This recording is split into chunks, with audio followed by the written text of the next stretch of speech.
Welcome everyone to the second webinar in our Cascade series, which is on big questions in ocean governance. And the idea of this webinar is to just give us a bit of a primer in some of the really interesting policy and practice questions that are coming up that researchers might be interested to provide evidence to support policy around. So we're really excited to have two brilliant speakers today.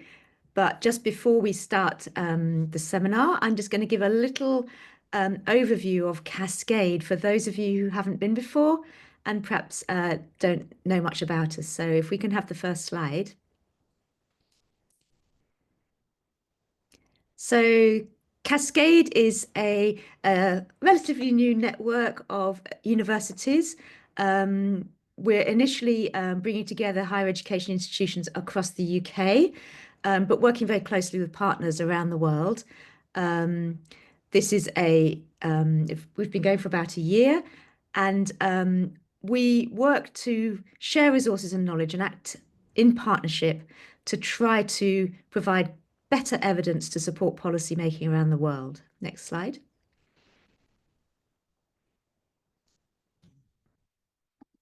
So our current members are here. We've got 33 universities and higher education institutions involved. And we're always keen to have more people come along if they're interested. As I say, at the moment, it's just UK universities because we're funded by a UK Research Council body, but we're very keen in future to extend more broadly. Next slide. We're responding to a need that was identified by UNEP WCMC in their report to the CBD that highlighted that there was a range of capacity gaps in evidence for biodiversity policy, inadequacies in networking and knowledge sharing, not enough coordination both within academic institutions and between academic institutions and other stakeholders, and the need to establish science and policy bridge institutions that allow these linkages to happen. And we feel that Cascade is one such bridge institution. Next. So we have a 2-year pilot project. As I said, we've just finished the first year. We're funded by UKRI that is helping us to establish an understanding of where our niche is and build our consortium and then work with our key first knowledge exchange partners, the Secretariat of the Convention on Biological Diversity and the UK government, represented by Defra and JNCC, to establish how we can help. Next.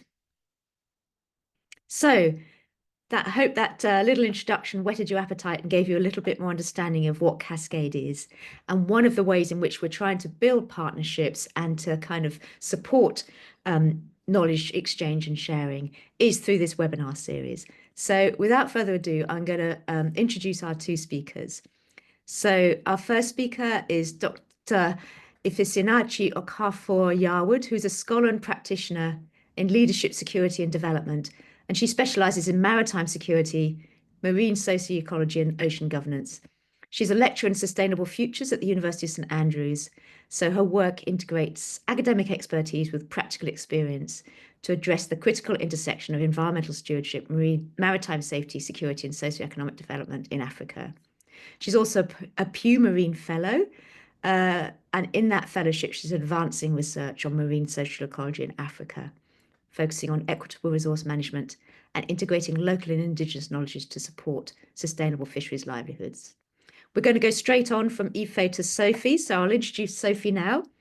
So I'm really pleased also to introduce Sophie Benbow. She's the head of marine at Fauna and Flora International, and she supports the implementation of their marine portfolio globally. In this job, she's supported ocean project delivery and development across Asia, Africa, and Eurasia. And before that, she led coral reef research and sustainable fisheries management focused in Madagascar.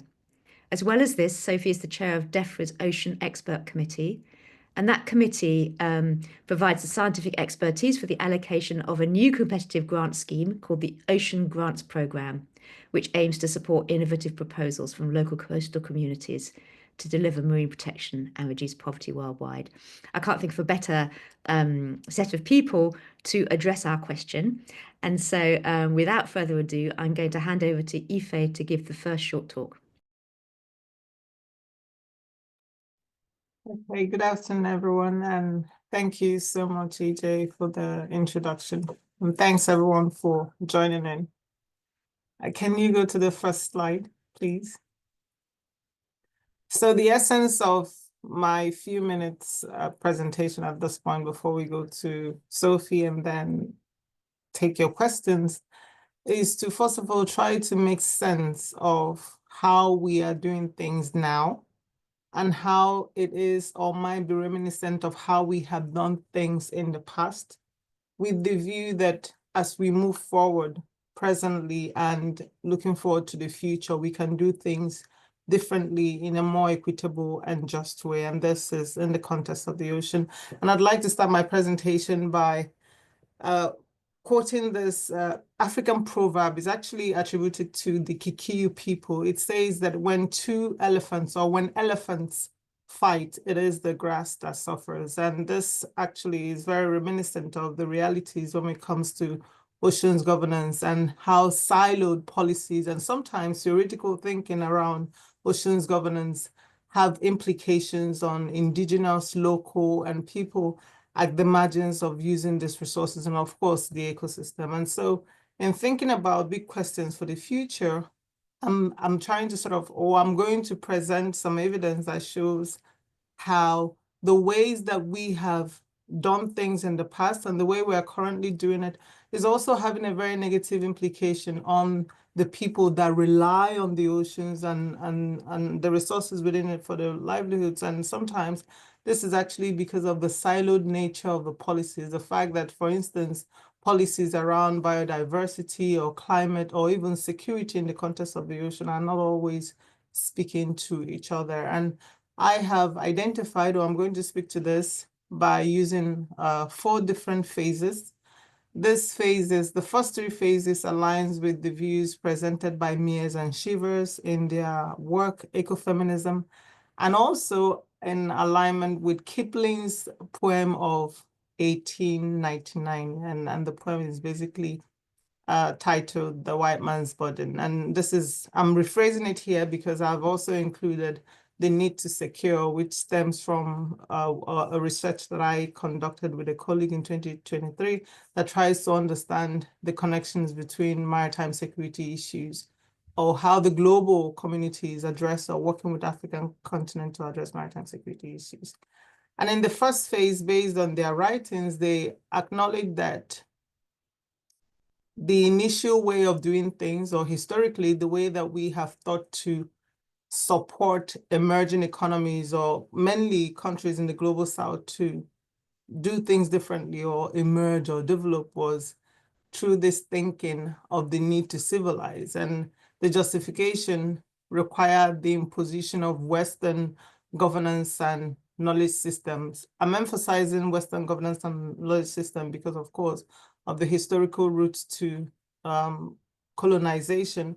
In today's world, this might be more present in the form of capitalism or neo-imperialist views, which is not necessarily tied to Western entities, Eastern entities, and other developed countries that are basically interested in expanding their economy are also taking advantage of some of the loopholes. But this emphasis is obviously trying to draw historical to the present. And the impact, of course, of this is the erasure of indigenous maritime practices and legal traditions, and of course, displacement of indigenous and local people. And so many examples abound. I could give example from my own country, Nigeria. If you look at the historical inequities and injustices that the people of the Niger Delta area have suffered and continue to suffer, obviously due to then the inefficiency of the Nigerian state to be able to do the right thing when it comes to governance and remediation of the polluted sites, then that is an example that ties the historical to the present.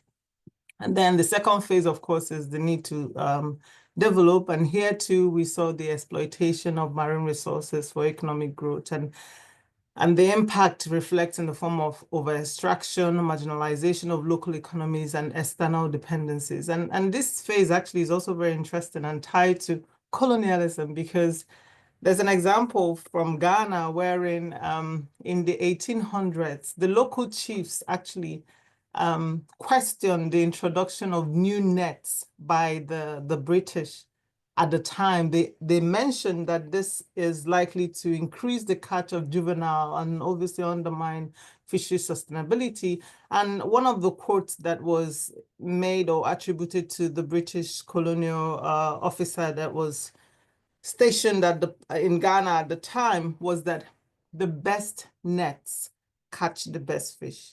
And it's very interesting because today we're actually now talking about nets and how the wrong nets are undermining sustainability and contributing to destroying livelihoods.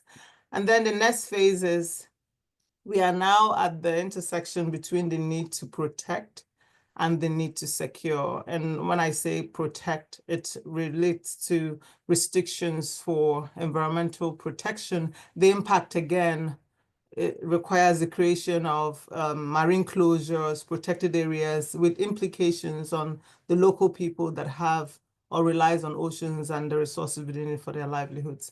And then the final phase is the need to secure, where because of the increasing threats to security, some of you that might not be familiar with maritime security in the theoretical sense might, of course, be listening to the news and would have heard about the Houthis and what's happening at the Red Sea to give you the idea of how maritime security is now something at the global level, something that a lot of people are interested in. And so the need to secure the ocean space also sadly have implication on the people that relies on the ocean resources for their livelihoods. The problem, however, is that at these different phases, be it at the biodiversity level or at the climate level, of course, which with the rising sea level, fisheries resources and marine life in general is significantly threatened, but the policies around these things are not speaking to each other. So the people that are talking about development, be it in the context of the blue economy, are having their talk at the global and local level without necessarily also thinking, okay, but how does this align with our visions for conservation or sustainability? And the people that are interested in conservation are also having the conversation without thinking about the security aspect. In the same way, the people that are interested in securing the environment and climate action are also not talking to the people talking about conservation. And so what this means is that we have 4 different aspects that needs to be addressed for everything to be whole, but these 4 different angles are not talking together or sort of having this discussion about what can we do differently at the same time. The implication is then that this, I guess, I don't know if this is the right term, but I could say the small people in the context of the elephant proverb that I started with, the small people, which includes the artisanal fishers, the indigenous people, the local people that relies on these resources and the marine environment, are the people that are then suffering because they are not historically included in this conversation. It then means that the decisions that are being made by those that are seeking to conserve and interested in safeguarding the biodiversity is also having implication on them because it might reflect with the introduction of fisheries closure or marine protected areas. And those that are talking about climate change also might have an impact on them because it might be reflected in the way that quotas are being introduced. And in the context of security, it's also having an implication on them because it might include introduction of a curfew or times or areas that they cannot access because they want to ensure free movement of goods and ensure the safety of the people that are using the marine environment. And this becomes a problem because it gets to a point, and I'm trying to make this point to highlight the security implication of all these things, that when people then become very vulnerable, people that are already poor, people that do not have another option, especially when their training is limited, they might then be pushed to a point where they might take actions that undermine safety and security and stability of the state in general, something that those that were making the decision at the conservation level or the climate level were not thinking about because they didn't think that there might be a security lens to it. So in essence, I'm going to wrap up and allow Sophie to speak, and hopefully we're going to have enough time for questions. In essence, the siloed thinking of conservation climate and security policies as it relates to the ocean, it's a major problem.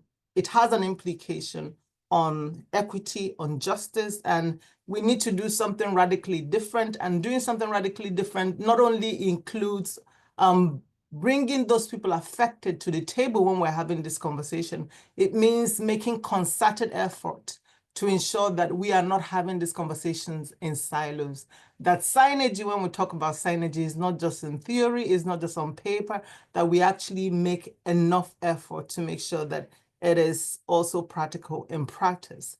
This would then help us move away from the historical injustices and inequities that we have talked about in the introduction, that we continue to see now, to a more sustainable future where people can feel that as a collective, they actually also have a role to play in safeguarding the environment. Thank you so much. Yeah, I'll come back to this in the end. Thank you.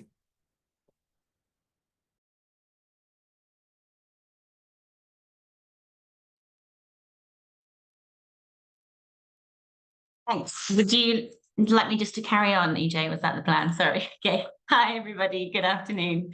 Yeah, thanks, Aoife. That was fascinating and a lot of food for thought.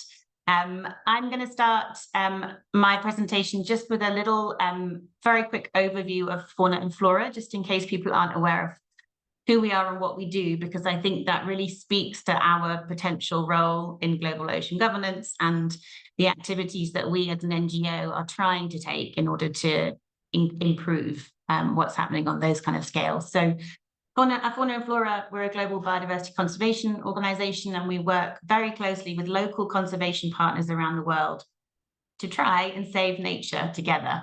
And we're looking increasingly to harness the collective expertise that a lot of us have to inspire positive change globally, and recognizing now increasingly that we as an organisation and our partners have and should have more of a role in global policy. Next slide, please. So as an organisation, we have a strategic approach for our marine work, which covers three main areas. So we're looking to secure effective site-based protection, and effective is probably the key word in that statement. This needs to be supported by appropriate and relevant policy, and importantly, delivered by local organisations. Next slide. So currently we are working across 17 countries around the world using different approaches depending on the local capacity in those countries. And increasingly we are taking proof of concept. So where we've engaged with local organizations and something has worked at that local scale, we're working with them to try and build that, to scale that regionally, sometimes even nationally. And the next step is obviously to see how we can support those groups to take those models of success to the global scale, and how we can better support that. Next slide. So across the marine program, we engage with a huge number of partners focused both on biodiversity elements of conservation and ocean governance, but also more fisheries focused, including small-scale fisher focused groups, as well as engaging with regional and government level management bodies. And in all of our work, we are looking to strengthen the institutional stability and governance abilities of these groups so that they can be more effective in the wider marine conservation landscape, and increasingly see how they can secure greater political access and influence nationally. And then the next step of that is how they then take that onto the larger global scale. Next slide. So I have got two kind of more detailed examples that I just wanted to talk through, which definitely pick up on some of the points that Aoife was mentioning. So the first one is around marine protected area designations. So there's a lot of focus on this at the moment with the Global Biodiversity Framework Target 30 and the push for Target 3 and the push for achieving 30 by 30. If we take it down to the national level, across the work that Fauna and Flora has engaged with, there's quite a lot of examples of achieving designations, but this has always taken a very long time. And I think one of the key learning experiences that we have is that, perhaps unique to the marine environment, there's not only a need to break down the silos kind of between organizations, but often even within governance structures. So we find that working with different ministries to achieve MPA designations can be complicated, to say the least. Often the protected area elements sit under some kind of Ministry of Environment. The fisheries pieces or any kind of sustainable management measures related to marine resources might sit under a Ministry of Fisheries or Blue Economy or something like that. And then if you have mangroves in that area or any other more terrestrial ecosystems, they might sit under the Ministry of Forestry. And often those groups are not engaging well with each other. So I guess a question, how can we make them engage better and then scale that up to the global level? The work that Fauna and Flora has done, so this lovely kind of Jurassic landscape is the island of Principe in the Gulf of Guinea, part of Santa Maria and Principe, the country. And we have been supporting local partners and local government there to go through a really long process of very participative and consultative design for hopefully for the establishment of the first marine protected areas in the country. And I think a key point here, given the kind of scientific audience, is that often the countries that we're working in don't have good databases. They don't have a robust, lengthy data series on which we can make decisions. As Fauna and Flora, we are an evidence-based organization and we want to make decisions on the best available data. But often I think we find we have to make a decision now. So we can't wait for a 2-year, 3-year, 5-year research project. We need to know how we take the decisions that are the best they can possibly be based on the best available data we have. And often that can bring in the community voice. So often we speak to the fishers, speak to the communities and try and integrate that local ecological knowledge in the planning of these areas. And then use some of the very simple, well, not that simple, but more simplistic spatial planning tools like Marksan and things when you can feed in all those different data sets, produce a visualization of proposed areas, and then take that back to the communities and have that full consultation. But at the end of the day, you always need the high-level government sign-off. So all of this is seeking to support countries to contribute to their 30 by 30 targets. And I think another area of concern for us or me is that we might achieve that 30 by 30 target, but it would be a victory by accounting. So we all know there's a lot of paper parks out there. And I think particularly as we start moving into the high seas, for me, there's a real risk that we achieve our 30%, but actually those designations are not representative, they're not connected, they're not meaningful, and they haven't got the mechanisms for enforcement and monitoring to backstop them and ensure that those areas are actually effective. So that's a big question, I think, in ocean governance. I don't think we quite have the answers, but one example to share. And next slide, please. And the second example I just wanted to talk through was more fisheries focused. And this, again, is a really nice example, I think, of where an issue has been raised by local groups, local NGO partners and local fishers on the ground, has been raised to an organization such as Fauna and Flora. And we've been looking for the ways in which we can help them address this issue and then how that can then link to broader ocean governance issues. So at the moment, we're trying to pull together a project to secure more equitable distant water fishing agreements with countries in West Africa. And this came from some of the local NGO partners we work with in Cabo Verde, asking for help, essentially, on a consultation process with the EU. So the Sustainable Fisheries Partnership Agreement with the EU and Cabo Verde was coming up for renewal, and they reached out to ask for support in preparing a response to that consultation. So we did that, we supported them, provided some legal advice, and they were able to submit a response. But it's also led to quite an in-depth process of trying to see how we can expand and build that up, recognizing, I think, another point that Ife touched upon, that these agreements, these global governance issues are often not equitable, they're not fair, and they're not just. So how can we better empower these local groups to have the data they need to take to governments, to take to negotiations, so that they can be based on a much stronger evidence base, so that eventually they can achieve so the benefits of these agreements can flow more equitably, can reach the communities, and some of the fishers who are very much blaming these larger scale fishing boats can actually see some impact of the more positive impact, let's say, of the fishing that's going on. The other thing I think that is a key issue for the ocean is the fact that there are no boundaries, there are no walls. All the resources there are very fluid, they're moving around, they're moving across country borders. And some of the work that we're also doing is looking at how we can support countries to firstly understand really clearly that resources are shared, that stocks are shared. And then the next step of that is how we can then support them to manage that as a shared stock, which can give them more power and more voice in negotiations if they lead a joint negotiation for those shared stocks, with the example of the Pacific Tuna negotiations being very good for that. And then hopefully leading to much more sustainable agreements. Just to wrap up, I think there are a lot of global frameworks, mechanisms, agreements in place, or at least on the way to being in place. And I think I see 2025 as a really critical year for the ocean. By the end of this year, we already have the Global Biodiversity Framework in place. We'll hopefully have a high seas agreement ratified. We may or may not have a Global Plastics Treaty in place. We already have the World Trade Organization harmful subsidies and the Port State Measures Agreement.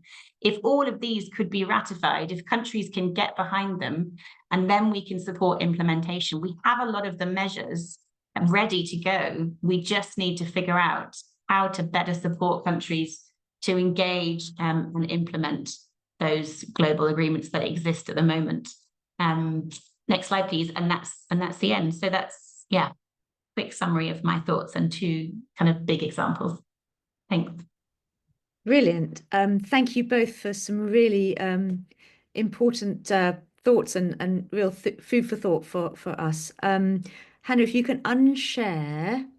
So the way we're going to do this is that I've got a couple of questions that I'm just going to ask to our two speakers.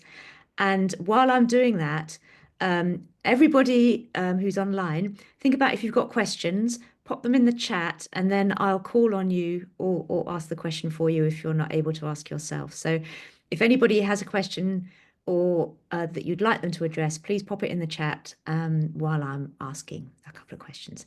So my first question is, both of you, in your different ways, highlighted the siloed nature of ocean governance as a main issue at different scales and with different kinds of siloing.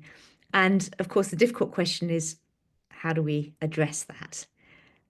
So could you both just give a quick example or quick thought about how you can actually break down silos? Ife, would you like to start? Thank you so much for the question. I think one of the simple ways is, first of all, acknowledging that there's a silo, and this is not just at the policy level, but even at the scientific level. A lot of the time we're just walking away and our evidence speaks to one angle without necessarily thinking about the interdisciplinarity of it or interdisciplinarity angle of it. And so maybe from the scientific community, we have to be collaborating more, the natural scientists with the social scientists, so that the data, the real data or the scientific evidence you're bringing forward can be interpreted in a way that highlights the implication both for the environment and the people in this context. At the policy level, one of the ways to break the silos would be to be speaking to each other. Last week, this same conversation was part of the conversation we had at the British Academy, where they were talking about the silos in biodiversity and climate. And so the fact that that conversation is happening is very important. And this conversation is also happening at the global level to an extent. The problem, however, is that when we come to the national level, a lot of the times, because of limitations around technical expertise and financial expertise, this conversation do not then come in more strongly unless there is a willing outsider. And when I say outsider, a external actor that is willing to fund this.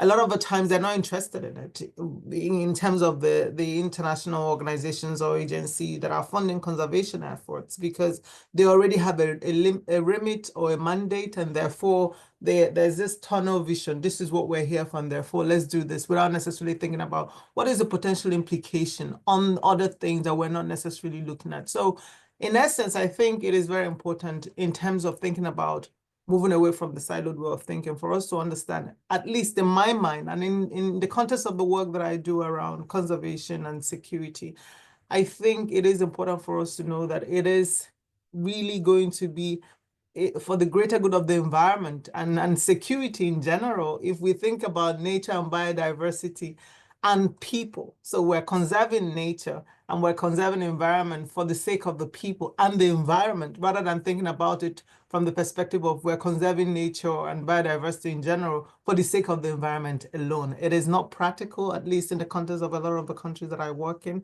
And for us to think more inclusively, either at the policy level and scientific level, and more realistically, how can we ensure that we get a sustainable solution to this problem? Yeah, just to follow on from that, I think you're absolutely right. I think we all need to speak to each other more. I think there has been a lot of progress on the policy stage, particularly with nature and biodiversity being a bit more mainstreamed into, for example, the UNFCCC. So those big secretariats have to also, I think, speak to each other a bit more, and that can help to break down some of the silos. Something that yeah, I think we as conservationists, speaking as a conservationist, I think we also need to come out of our silos. So Ife has referred to the academics needing to break down the silos, but as conservationists, I go to ocean-focused events, right? Where we're usually having a big ocean loving and we're preaching to the choir and everybody knows that we need to take action.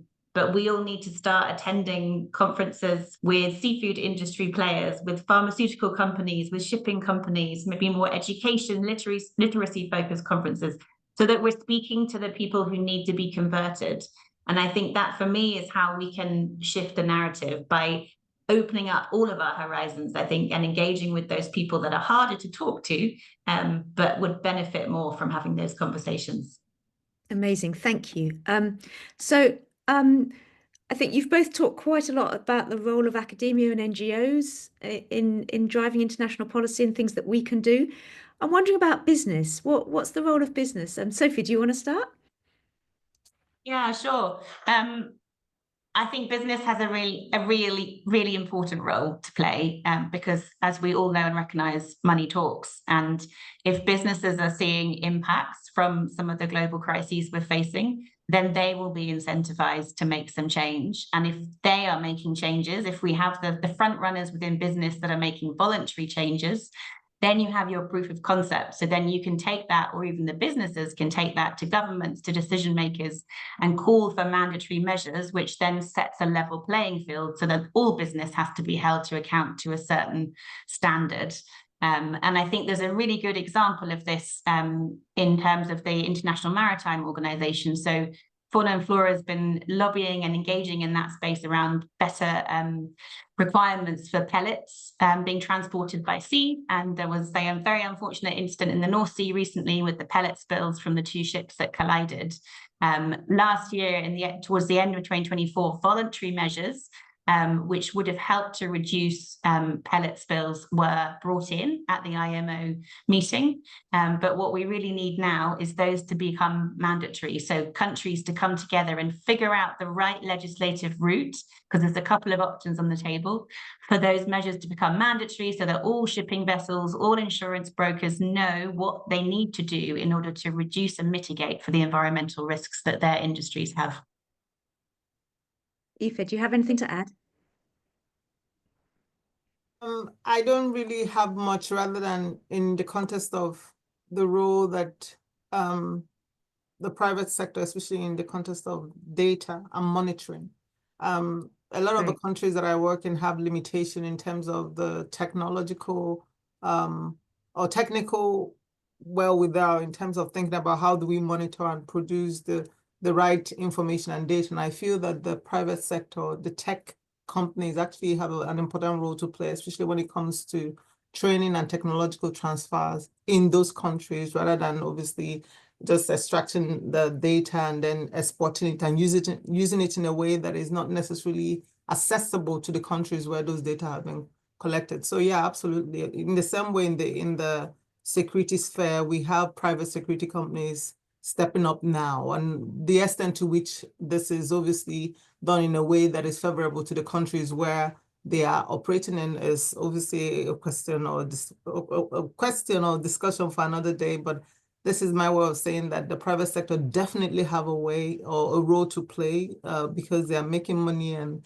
they can make that money more ethically by working with the governments and the entities that are working in this sector to make sure that things are fair and more equitable for the people at the local level. Yeah, that's great. So another quick question from me before we move to the audience questions. Topical one here. With current challenges to odor spend worldwide, how do you think that might impact on the ocean governance and on coastal communities? Ife, do you want to take that first? So I think I might start by saying that at least in the work that I do and from what I know, I can't really say the extent to which this makes so much difference. And I would explain myself. A lot of the time, the funding doesn't go to local organizations anyways. It goes to foreign organizations that then bring it in and then maybe give a bit to local organizations. So it then therefore means that the impact for the local organization might not be as significant, but then it is still an impact because it means that the work that they are doing cannot continue. And so maybe this is actually an opportunity for all of us, especially those that are in the funding sector, those that are funding conservation projects, to think more practically about walking the talk around supporting indigenous and local peoples and organizations to actually do the work. I like the point that Sophie made that in their work, they try to empower people to use this data, to know this information, and then use it to engage with their government. This is actually the right time for us to start rethinking the system of the funding. I don't think in 2025, it is still okay for organizations working at the local level to not be trusted to do the work, given that, of course, at the end of the day, the expectation is that they then use the information or the data coming out from this research to engage their government and their people for better policies. Therefore, we should not continue this piecemeal process or this piecemeal strategy where an entity abroad is funded first and then they're given the power to go and do the work somewhere else, be it in Asia or Africa. And then when they get there, the project has already been decided, and they can then identify people or entities or organizations that they can give a bit to do the work for them. So I think this is really a bad thing in terms of the cut and the funding, but this is also an opportunity for us as a collective to rethink the system so that moving forward, we can more efficiently use the limited resources that is available to ensure that it actually does the work that is required wherever it might be. That's a really interesting, powerful points. Sophie. I mean, I think I definitely agree with Ife, but also as an NGO, we are and peers in this field are experiencing quite severe impacts from the ODA cuts, and it is being felt by groups on the ground. The other thing that kind of quite shocked me was the extent to which some governments around the world are supported by ODA funding. So hearing stories from East Africa of kind of whole ministries within governments that had previously been supported by US funding. So I think there's a direct impact on the kind of small scale fishers and the groups on the ground, which maybe is less felt. But actually, if you go up the scale, there are some really significant impacts that are being felt at high levels of government in some countries, and that is going to filter down, and it's not going to be positive. But picking up on your, and I guess framing it as an opportunity point, I think maybe there can be a silver lining in this, and maybe it will encourage a bit of a shake-up of the system so that more funding flows to the groups on the ground that arguably can make the best use of it. And also it might encourage other philanthropists, private individuals to donate more. So maybe we'll see a shift of other people coming in to fill some of those gaps. But it's certainly, not a positive situation at the moment. And with all the changes in government coming, maybe in Europe particularly, there might be some further cuts. So it's not a particularly rosy landscape at the moment. Super, thank you.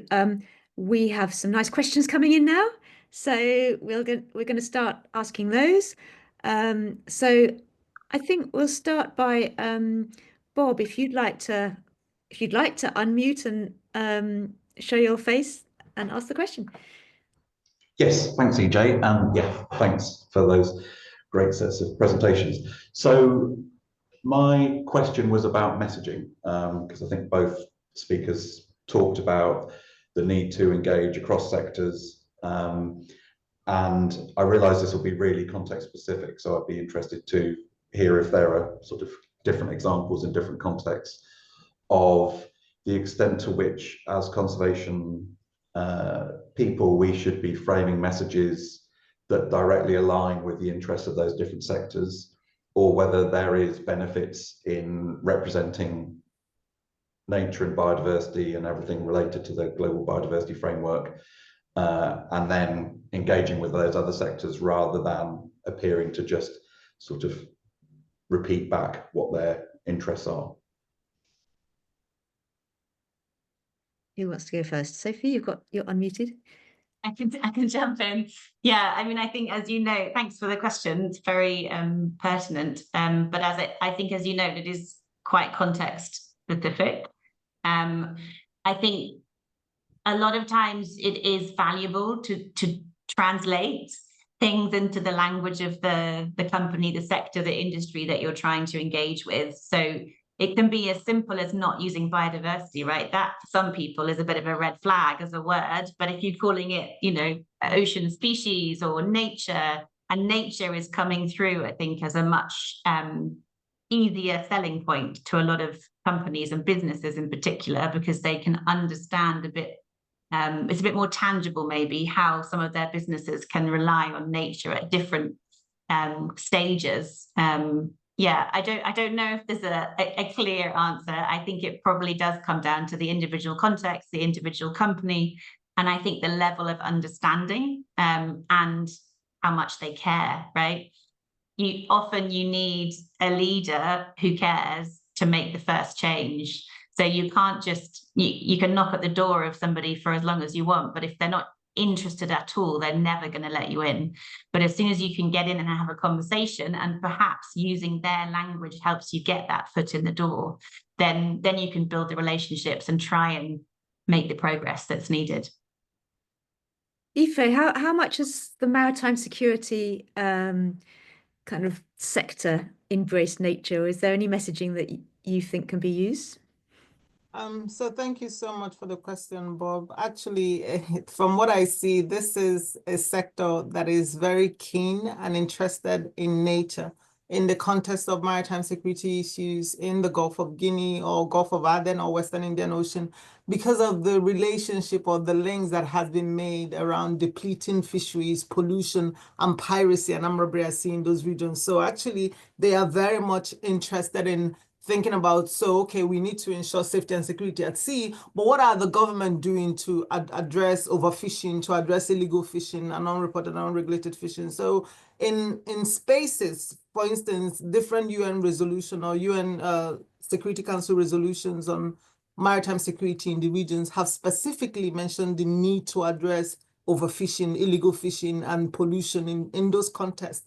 But the idea of this is that they are trying to call on government to address threats of piracy in Amrabria Sea. But because of the recognition of the potential connections, which is why I believe it was in 2023 that the UN Peace Building, in their conversations around how to address piracy and Amrabria Sea in the Gulf of Guinea, which I had the opportunity to give a briefing, one of the questions they asked was, what are the governments doing to address the root causes of piracy? Because they are now recognizing that it's not just about insecurity at sea. There is something driving people to this. And this could be traced back to depletion. This could be traced back to overfishing, illegal fishing, and people basically not having enough fish to be able to make ends meet. So from the security standpoint, I think that that conversation is already happening. And adding to what Sophie said, it's about clarity, it's about removing the jargons, because sometimes we might have terms that we use to say this that make sense to us, but to the ordinary people, to the businesses, to the policymakers, it doesn't make sense. So we have to actually become effective communicators to be able to sell these ideas in a way that is human, in a way that is sensible for them, but in a way that also shows them that in addressing this, they are safeguarding their profits in the long term. Because if the sea is unsafe, it is not in the interest of anyone that is using the sea, either for exploitation of different resources and transportation of different resources. So yeah, thank you. Super, thank you very much. George, do you want to ask your question? Oh, can't hear you.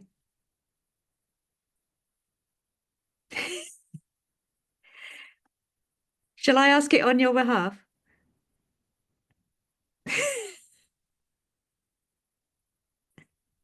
Okay. Well, I think I'll ask because I think there's been a number of points around local engagement and how you actually link that local perspective up to the top level and back down again as well. So we have a flow in both directions. So how do you integrate local and traditional knowledge into these policy processes? And in particular, George highlights the difficulty when there are different worldviews and different data standards. So who'd like to take that one first? I mean, I can try because this is also questions that I'm asking in the context of the work that I do. And I'm finding it actually very frustrating in that in recent times, we have seen a lot of research and conversation at the policy level. The CBD even has specific target around indigenous and local knowledge. But the question is, how do we make it, how do we practicalize it?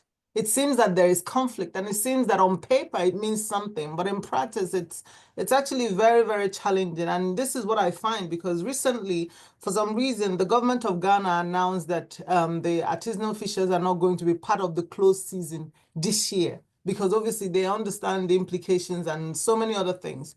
A coalition of NGOs that identify themselves as IFG wrote a letter to the president telling him to reconsider.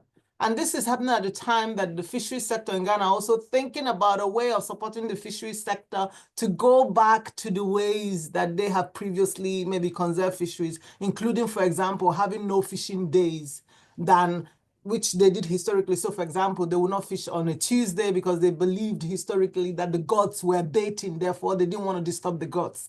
Obviously, that might not work in 2025, but still having a no fishing day could be an effective way. So the question then is that how can we align what we know historically with what science is telling us? We have a lot of papers telling us that actually we need to go back to integrating indigenous, local, and scientific knowledge.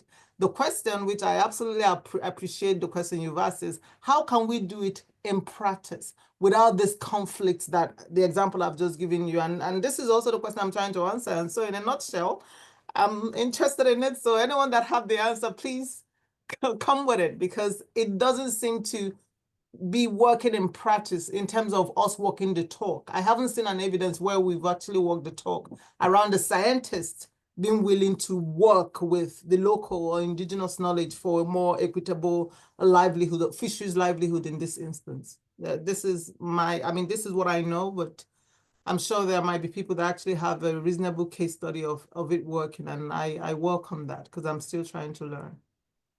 Sophie? Yeah, I mean, I think I would agree. It hasn't been well documented. I think it's probably where local knowledge has been well integrated. I think there's two examples across our kind of marine program, so in Cambodia and Saint Tome and Principe, where we've done this Marxan kind of mini spatial analysis, marine spatial planning process, and engaged with local communities and used fishers to map out important areas, and then we've been able to digitalize that and then feed it into the Marxan process. So alongside the data from the scientists, which says this is the best hard coral reef cover, you've got the fishers saying, well, every November we get all these groupers spawning here.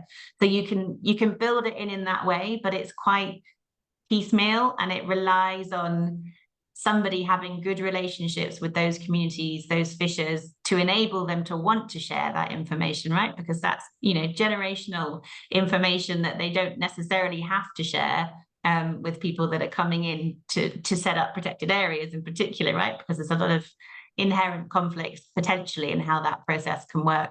But I think there are examples out there, and I think increasingly it's becoming, people are more willing to consider data that aren't scientifically peer-reviewed and all those kind of things. But I think maybe the question is, at a government level, is there as much acceptance of that local knowledge. And I think for me, that might be a piece that's missing.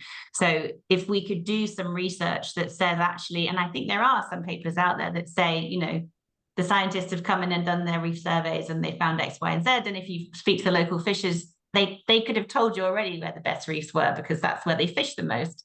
And somebody that maps that out and then take that as a study to a government and say, look, these fishers could have told you where the best place for X was, but you've, you know, spent 3 years and a lot of money on getting the scientists to come and clarify it for you. So yes, I think there's a really good research question in there. I think there are some examples, but it could be much better documented and much more publicly shared.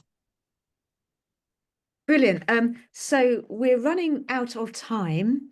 There's just one quick question that I'd really like to bring in because it links it back up to the kind of international scale. So Ellie, if you can just ask your question quickly, and if we just have like a very quick answer from Sophie and Ife to Ellie's question, and then we'll move to the final bits. Thank you, Iji. Thank you, Ife and Sophie, for this very insightful presentation. So I would like to know what are your specific expectations for the next Ocean Summit, which will take place this summer in Nice, and to what extent can this UN meeting contribute to the points you have raised, especially concerning scaling up local conservation efforts? Thank you. I can jump in quickly. I mean, hopefully a lot, but to manage expectations, possibly not very much. These events are always, particularly this one, I think there's a lot of expectation behind it. We've seen the zero draft of the outcome declaration, and it's not terribly ambitious. It's a lot of the same.